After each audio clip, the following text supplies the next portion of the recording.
hello everybody out there in YouTube land, and welcome to DC Fans United. So today I am continuing my series of reviews by taking a look back at Countdown number 16. So I've been reviewing Countdown all the way from issue 51 down to this point, so be sure and check out my previous reviews with a link in the description box, and that'll be a playlist of all of the reviews so far. So this is one of the better issues. Some are really good, some are kind of not so good, and a lot are kind of in between, I've found with this series, but a few issues really stand out, and this is one of them. So the head writer is again Paul Dini, with Tony Bedard and Keith Giffen was the story consultant. So the very cool thing about this is Pete Woods did the art, so I'm assuming the penciling, along with Tom Derenick and Wayne Fotcher. So I actually really like Pete Woods' art. He's not the most famous artist, but I think his style's really good, and you see it a lot in this issue, and I really liked his art in the miniseries Amazon's Attack, and I wish he did more for DC. So once again too, the colors are by Tom Chu. He's done most of the coloring on this series, and his issues always have excellent coloring. So the cover is also by Pete Woods, and he had a really good inker and probably colorist in Brad Anderson on that with him. So pretty standout issue just from the talent on it. So we're talking about the cover. That's another thing I like about this issue. It's one of my favorite covers. The Monarch is there front and center. This shows something that actually happens in the comic, which is always a plus, and everything about the cover is really what you want in a cover. It shows something happening in it, it shows the characters in it, it shows something really dynamic and exciting happening, and it's picking up with something that happened at the end of the last issue. So I'm going to go ahead and show you guys that now. What happened at the end of the last issue is on Earth 51, the Monarch invaded, essentially. He came through the bleed and brought his army with him. So all of the monitors were there, essentially, and it was really the perfect place for him to attack. Primarily because Earth 51 was the ideal universe. All of the heroes and armies, they're out of practice because they haven't had to fight villains for a very long time. It's an idealized Earth, and in previous issues they've told us how war and disease and everything have been wiped out. So it was a really smart place for the Monarch to attack, and they were totally unprepared, as you see here. You see Superwoman, because the Monarch's got tons of villains working for him. He's got the extremists, he's got the crime society, so this is a different version of the crime syndicate, but it's still Superwoman, Owlman, Ultraman, all those guys. So he's got a ton of really strong forces. So you see here Superwoman taking down Wonder Woman of that Earth. You see there Dr. Fate easily beaten, and you see the people of the planet aren't prepared. And then there's a big 2-page splash page, very epic and dynamic, and you can see everyone fighting.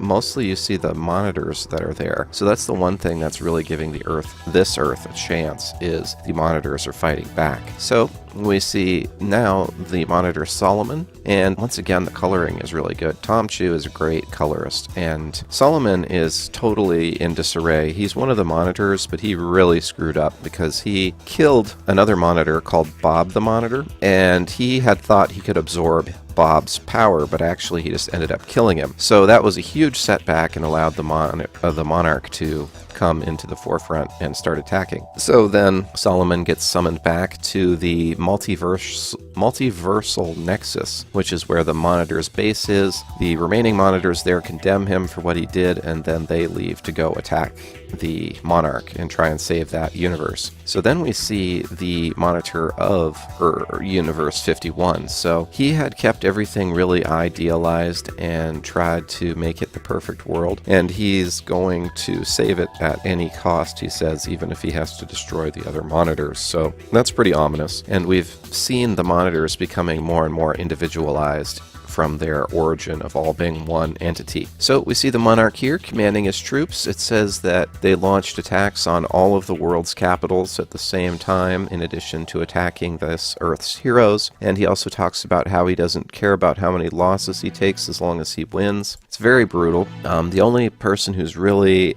capable of fighting back is actually Batman of Earth 51 here. And we see he's watching with a spy satellite, and Superwoman takes it out, so that's to be expected. Ray Palmer was on this Earth. This is where he was hiding out, and apparently he's supposed to be the key to all this, and originally Bob the Monitor was going to kill him. So he and Kyle Rayner flee, but as you see here, they're confronted by Power Ring and what looks like an evil Booster Gold and Supergirl. So like I was saying, the Monarch's army is just ridiculous. And so then we jump to Jason Todd and Donna Troy. So Donna Troy took him to safety because, you know, as good as he is, he's just a regular human at the end of the day. But what we end up having is Donna Troy versus Donna Troy. So it's like the evil version versus the good version. And they have a pretty epic fight. And also, it's bad news for Jason Todd because Gorgon, you know, is one of the extremists. You see here, he grabs him and throws him off. Bad news there. So then there's another couple pages of... Let's see, there's one more page of Donna and Donna fighting, and they're obviously quite well matched. Go into the next page, we see Gorgon's coming down to finish off Jason, but he gets blasted and falls off, and it turns out Batman's there. So Batman, even though he's from a different Earth, recognizes him and says, Jason. So then we're back to Donna versus Donna. This is a crazy fight, and they end up crashing into one of the Monarch's bombers, and it blows up, and the good Donna is able to then escape. So then we kind of jump to a scene I wasn't expecting. This queen she lives in the Nanoverse. And I guess she's an evil queen and she's working with the Monarch, so then she sends in her insect forces to attack too. And Solomon is by himself on the multiversal nexus, and he's just bemoaning his fate and saying, how could it possibly get any worse? And then we see Superboy-Prime show up. So if you've been following Countdown, you know Superboy-Prime is very evil. And then there's a random scene. So, gosh, this is hard to explain, but basically Forager 2, so the new Forager, is this female bug, and yeah, her and Jimmy are in a relationship. So there's a page of that. And then the final two pages are kind of crazy because we see Jason Todd tied up in the Batcave, and then this Batman pulls out a gun and says, Jason Todd died in my arms years ago. Whoever you really are, you've got about 10 seconds to confess. So, you know, a little out of character for Batman, but you got to remember this is Batman of Earth 51, so he's got a slightly different story and probably uses different methods. So that's how the issue ends. There's two bonus pages, which are the origin of Sinestro. I really like the bonus pages that they tend to have in this series. And yeah, that's all for now. Definitely one of the best issues of this series, probably in the top 10 for sure. Had a lot of action and a lot happened, and I'm really interested to see what happens in the next issue. So that's all for now. Let me know down in the comments what you thought. Did you like this issue? Have you been following this series? And what did you think of the art and coloring on it? So that's all for now. Be sure and subscribe if you aren't subscribed. Hit the bell for notifications. And as always, thank you for watching and being a part of DC Fans United. End of line.